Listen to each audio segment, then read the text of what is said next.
mulai. Assalamualaikum warahmatullahi wabarakatuh. Apa kabar anak-anak semua? Semoga semua dalam kondisi sehat walafiat dan dapat kembali mempelajari pelajaran kita hari ini dengan semangat. Jadi pembelajaran kita hari ini Bapak akan tampilkan video mengenai pemrograman. Di mana materi yang akan Bapak ajarkan adalah yang pertama mengenai pemrograman dasar, yang kedua adalah mengenai konsep dasar pemrograman dan logika, dan yang ketiga adalah masalah tentang gerbang logika. Sebelum masuk ke materi, izinkan Bapak memperkenalkan diri Bapak sendiri. Nama Bapak adalah Haris Nasution, umur Bapak 31 tahun, dan sekarang ini Bapak sedang mengajar di MTSN 3 Langkat sebagai guru TIK. Nah, jadi bicara tentang pemrograman, tentunya sudah banyak produk hasil karya dari pemrograman. Contohnya adalah seperti website, kemudian ada aplikasi, ada games, ada juga kecerdasan buatan, keamanan cyber, dan juga masalah pembuatan robotik. Semua membutuhkan tentang pemrograman. Nah, jadi menurut kita, apakah arti dari pemrograman dasar? Nah, pemrograman dasar sendiri adalah merupakan pembelajaran mengenai dasar-dasar logika, di mana kita harus belajar mengenai instruksi-instruksi yang diberikan agar kita dapat membuat sebuah perintah pada komputer ataupun pada sebuah program yang bisa menjalankan instruksi sesuai dengan yang kita inginkan secara efektif dan juga efisien. Nah, tetapi sebelum masuk ke pemrograman, kita harus tahu dulu apa itu konsep dasar pemrograman. Nah, konsep dasar pemrograman sendiri adalah mengenai logika tadinya, di mana logika itu kita buat di program itu adalah berisi tentang perintah terdiri dari kode-kode ataupun simbol yang kita susun agar dapat bekerja secara efektif, efisien menggunakan dasar bahasa pemrograman. Seperti yang kita tahu sendiri, bahasa pemrograman saat ini ada banyak sekali. Contohnya ada C++, C, ada Java, JavaScript, Scratch, HTML, bahkan sekarang ada yang dari Arduino.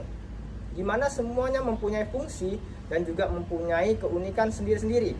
Sebagai programmer, kita setidaknya harus memahami beberapa bahasa pemrograman. Agar apa?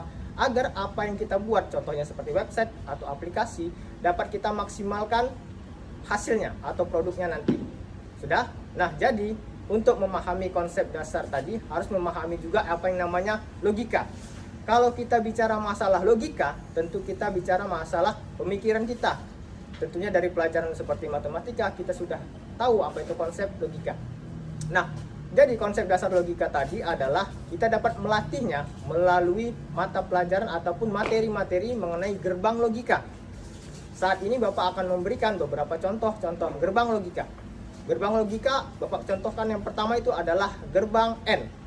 Gerbang AND itu memiliki fungsi seperti perkalian, di mana terdiri dari dua input, kemudian satu output.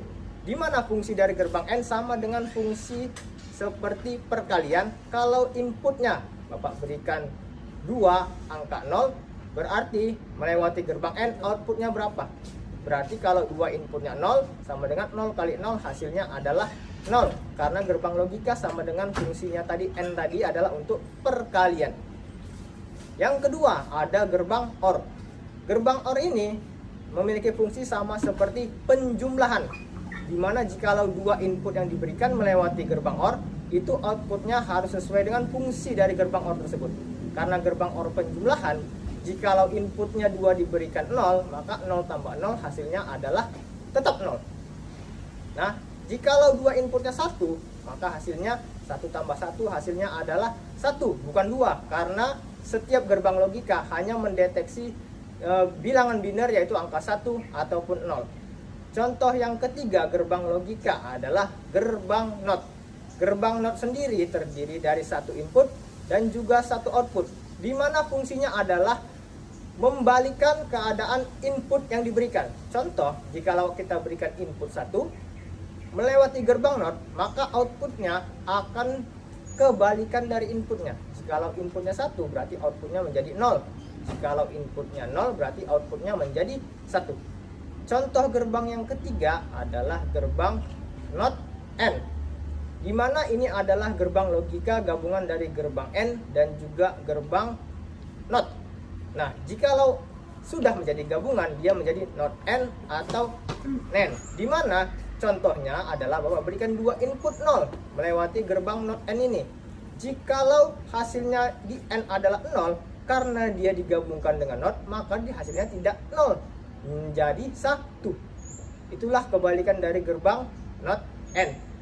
Yang terakhir adalah gerbang not OR, di mana ini ada penggabungan dari gerbang OR dan juga gerbang not.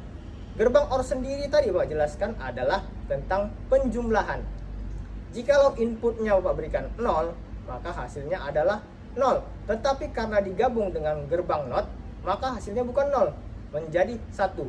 Nah, untuk memahami logika yang sangat mudah ini, kita harus memahami gerbang-gerbang logika ini sebelum kita masuk ke bahasa pemrograman, agar nantinya Bapak harap siswa-siswi sekalian tidak terlalu bingung mengenai bahasa-bahasa pemrograman yang akan diajarkan nanti. Mungkin sekian ini saja yang bisa Bapak sampaikan. Semoga nanti kalian dapat belajar lebih lanjut, kemudian dapat menggali, mengeksplor diri agar dapat memahami materi ini secara lebih baik lagi. Demikian semuanya Bapak akhiri. Billahi taufiq wal hidayah. Assalamualaikum warahmatullahi wabarakatuh.